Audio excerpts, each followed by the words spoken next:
Right, when we look at, if we were to find the top dead centre of a pipe, now we know that this is ERW, we've got a cheating point because we've got a seam on this, so most of our extruded pipe, we're not going to know where that seam, there's no seam, so we're not going to know where the start point is.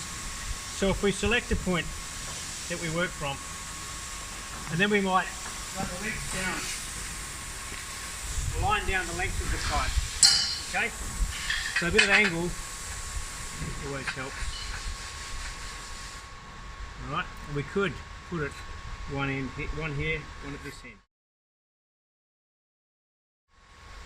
Okay, and then if it's a long length, you don't want to have an 8 metre length and have to run a bit of angle down the other end. So that's where a tool like this can come in handy. I can get that top dead centre here, get it level.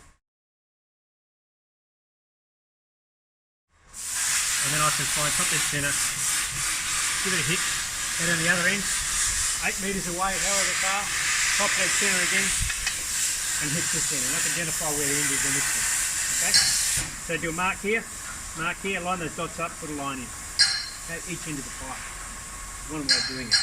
If we wanted to transfer a line to the other side of the pipe, we could put a centre finder on here, like that, put a mark, and then we've got a mark on the other side of the pipe. Right? Run the angle line down again, and there's our top dead centre line and 180 degrees.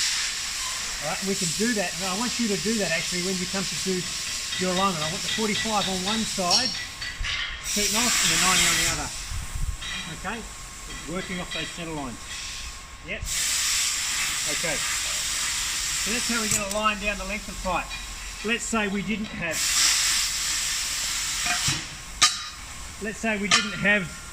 this Curvo Mark tool. We could use this. We'd set this up like this. We get it level. Level here. Put a mark. And there's my top dead centre there. And then do the same at this end. Same technique, okay? We do it that way as well. Alright, lining the pipe.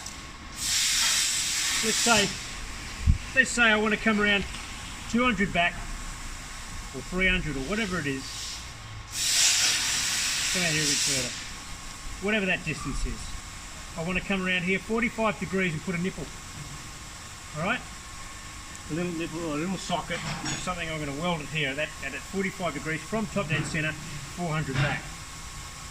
Now, you can use this is, I've had this for a long many years. You could just use a fine cut bit of lino would do the job. Alright? Miniature belt. Miniature belt, yeah, that's a common one. Something that's going to get a good grip on where the chalk can sit against. Sometimes you don't want the chalk sliding around, so something reasonably thick. Alright, and then I can wrap that and put a mark on here.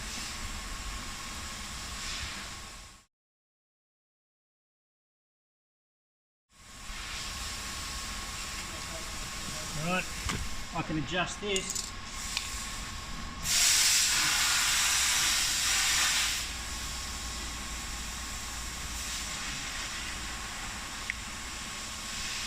I can move this to 45. Then where are we going here? Let's go this way. So I go here, I could put a mark there, or I could just hit it with centre punch. Bang.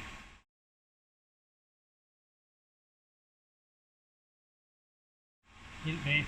Then I'd have a point right there, and that's where the 45 is. This one I'm going to blow a hole, and the fitting's going to go in here fully welded. Alright? So it's just a bit of pipe. I'm going to get my flange. Now this flange, there's different flanges we're going to talk about. This is a raised face weld neck flange. Raised face, weld neck. Alright? Now these are rated to, you're going to look at the class rating of these flanges later on, you're going to learn all this sort of stuff. Alright? At the moment we're just talking about alignment. So that little level there, Mohammed, can you grab it? Can you set up your right to a line? Can you put him up? So when just sorry, one sec, mate. We'd never put a flange top to centre with a hole up. It never goes hole up, it goes 2 holes up. Right? That's how we align it. Top dead centre is always 2 holes up. Yep. So what Mohammed's doing is he's putting that, can you see it easy? Is that better to see it for you like that? He's lining up the top of the hole so he's got the bubble right.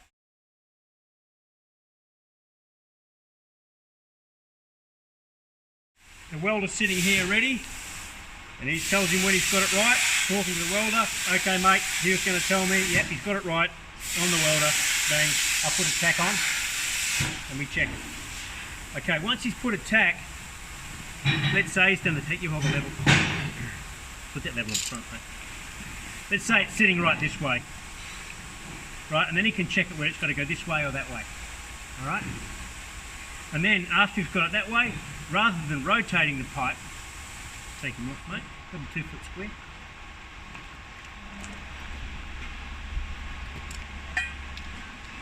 So we know it's right this way, and then his square is this way. Hold him there, up against it. Alright, and then we can take measurements out off here and here to get that square that way. Okay? Alright, so that's lining flange.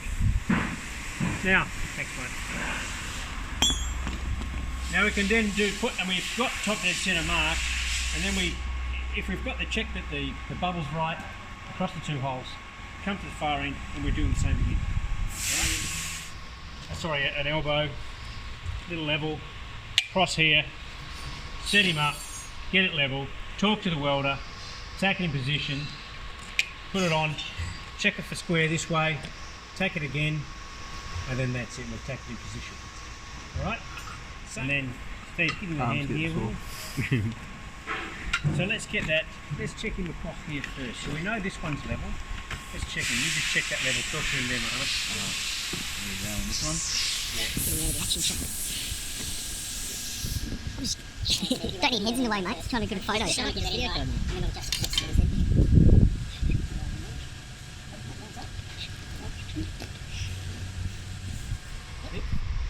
him across again. You good?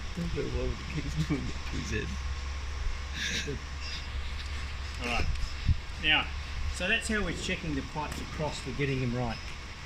What we've got to do in between that is we've got to fit elbows or T's or whatever it is that we're fitting. If we wanted to get this pipe square to this pipe, one of them square to each other, good ways to do it would be finding top dead centres, running a line down top dead centre, running a line down top dead centre, and we could be using a 2-foot square across both.